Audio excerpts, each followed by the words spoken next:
Hello, fellow Movie Crusaders, and welcome to another episode as we are reviewing a film that, frankly, up until about 3 days ago, I never knew existed. I had not seen any trailers for it. I had not really heard of anything about it. The whole reason how I stumbled upon this movie, which is called Our Friend, is because I was looking through Letterboxd and I was looking at people's reviews, and I came across a reviewer that I follow. His name's Austin Burke. If you guys have never heard of him, feel free to check out his channel on YouTube. It's Austin Burke.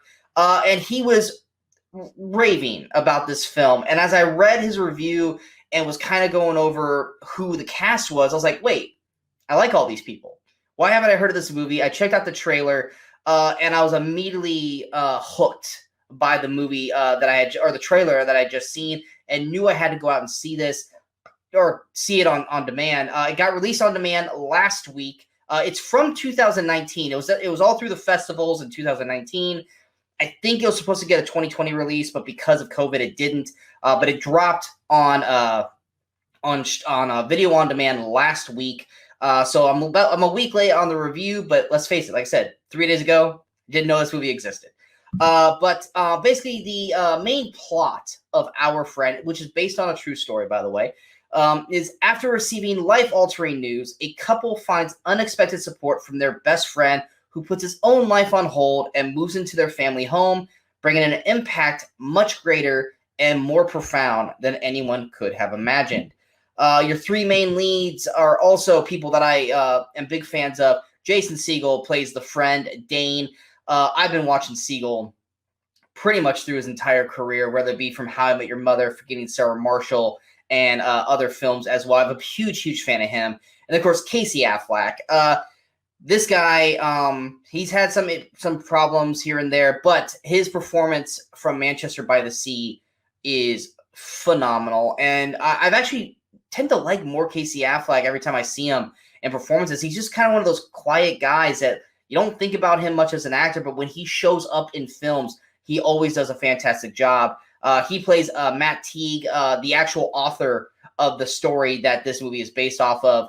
And then, of course, Dakota Johnson, everyone knows from 50 Shades of Grey, which I actually really like Dakota Johnson. I mean, to take 50 Shades of Grey out of the equation, I think everything else that she has been in, whether it be Bad Times with El Royale or Peanut Butter Falcon, I think she actually does a really great job as an actress. And she plays Nicole Teague, Matt's wife and best friend of Dane.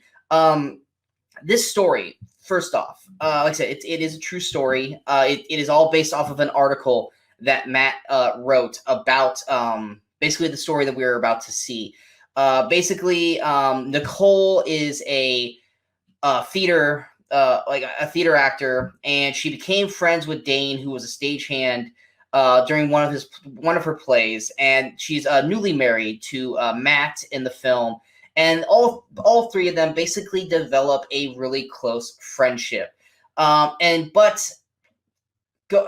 up getting hired by, I think it was the New York Times, and their relationship kind of gets strained because he's never home and stuff like that. But ultimately, things take a turn for the worse when Nicole is diagnosed with cancer. Dane is one of those characters that is one of the nicest guys. He's a great friend, and just an all-around good guy, but he just doesn't have any motivation or any direction in his life. He just kind of goes from job to job, girl to girl. He just doesn't know what he wants or isn't willing to open himself up to let anyone in, but he's great to everyone else. And when he finds out the news about Nicole's cancer, he basically drops everything that he's doing in his life and moves in to their house to help Matt take care of their two daughters, Molly, played by Isabella Kai, and where's the other daughter? Evie, played by Violet McGraw. People will know from The Haunting of Hill House. It's a beautiful story. It is a rough story to get through. It is not a story that you're probably going to make it through without getting a little teary-eyed. It is a very sad, depressing story. But the director, Gabriella, of course, has to be a super weird name, Cal Perthwaite. I probably butchered the hell out of that, and I apologize. She tells an incredibly beautiful story with these three actors from, obviously, the the article / script from the real Matt Teague. It's got great funny moments with Jason Segel and the daughters. There's great funny moments between him and Affleck and Dakota's characters. But this story, where it really shines through, is the friendship that these three have, and where they go through ups and downs. Because that's the thing about life, especially in this movie, is that everything it's like a wave. You're gonna have your good times, you're gonna have your really, really bad times, but it's being there for one another, not giving up on one another, that really is going to make your friendship stronger and your life stronger. And these three friends are definitely all there for each other up to the very end. It's very rough to watch at certain moments because you are really seeing the progression of cancer through Dakota Johnson and through not only Dane and Matt's eyes, but the children's eyes between Molly and Evie. You're watching them see their mother, who was normal, having a great life, fun, all this kind of stuff, and then just get hit with this shattering news, and watching her, I hate to use the word disintegrate, but just get sicker and sicker and sicker to the point where you almost don't recognize her anymore. Dakota Johnson puts on probably one of the best performances I've ever seen her do in this film. Jason Segel puts on a great performance. Casey Affleck is just great at doing depressing films. I mean, like I said, Manchester by the Sea. So we knew he was going to be good in this. But it is a rough watch for people who have ever had to deal with cancer in their lives, whether it be a relative or someone very, very close to you.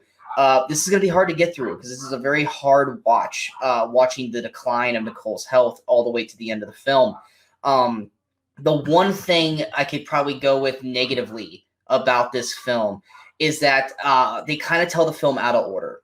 They start at a very rough spot in the story, and then they jump back like a few years, and then they go forward and back and forward and back. Everything's kind of done out of order. I wasn't necessarily a fan personally of that storytelling. Is there some subplots to their characters that works for that? Sure. But I'd say about 80% of the time, the stuff that is told out of order probably would have had a lot more weight to it, or stronger had it been told linearly from beginning to end instead of jumping all over the place. There's also one subplot that, and I get it's a true story. It happened, so I can't really knock it. But it just felt kind of tacked on by the end of the film to the point where I feel like could have been left out. And wasn't necessarily needed to be told in the story that we were being given throughout this film. But if there really is a knock, it really is just that the style and the structure that they are doing the story doesn't necessarily work for me. I wish they would have just gone pretty much linear from beginning to end instead of kind of weaving in and out, 8 months here, 4 years here, 6 months, 2 months, 3 years, 5 years. It just jumps all over the place, which is kind of stagnant, especially with the characters that you've been following and are invested in throughout most of this movie, to have to kind of remember, oh, this is before this part, so I have to forget all this stuff and go back. It's just a little annoying throughout the film, but it is still a great story and a great film throughout. Another performance that I think it's Gwendolyn Christie from Game of Thrones. She's got a very small part in the movie. Just kind of shows up out of nowhere. It's kind of weird. But Gwendolyn Christie. Sorry, she plays Teresa. But she does a really solid job in her little role that she's got. But ultimately, in terms of recommendation, I don't know if I can necessarily recommend it. If you want to see three great performances, from Affleck, Dakota, and Jason, then definitely check out Our Friend. If you want a good cry, check out Our Friend. But if you've had someone who's been affected by cancer and have seen the beginnings, the middles, and the ends of what this can do for someone, and that is something that's still very raw to you, I don't recommend checking out this movie because it is very hard to get through. It's very rough to get through certain parts. Like I said, the performances are great. The story structure, that's probably the one thing I could knock it for. But these are great performances. I'm glad I saw it because I think it was a really, really good film. I just don't know if it's a film that, like, kind of like Manchester by the Sea.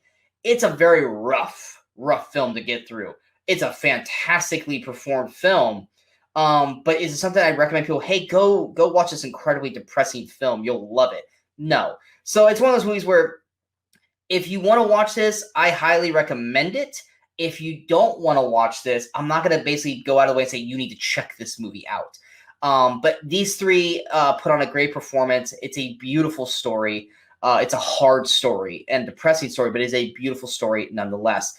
Going to my overall score, like I said, based on the new ratings we're doing for this year for the show, I'm going to give Our Friend an 80%, which will be a B grade for the film overall. It's right now, it's on video on demand, so it does cost $20 to watch it.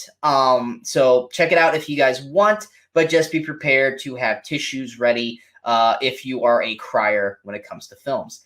I hope you guys enjoyed this review. If you guys did, go ahead and hit that like button. If you guys feel like this review is worth sharing, go ahead and hit that share button. But most importantly, don't forget to hit the subscribe button to the channel so you guys stay up to date with all the latest videos that pop up on the Movie Crusaders. And of course, don't forget to follow us on all the social media outlets you see below. Excuse me. Coming up next, movie review wise, I really have no idea. It's kind of hard to figure out what's coming up next when little movies here and there keep popping up, like this one, and other big name movies that are constantly being shuffled around and moved around. So I can't really tell you what we have next in terms of reviews, but one thing I can 100% promise you we have coming up next, you saw it posted earlier today, and that is the Weekend Crusaders. Brian Michaels and myself, we are well on moving on to this show from week-to-week basis. Next episode will be next Friday, so I hope you guys are enjoying that show, and hope you guys are enjoying the reviews. But until next time, in case I don't see you, good morning, good afternoon, and good night, Movie Crusaders. You're still here? It's over. Go home.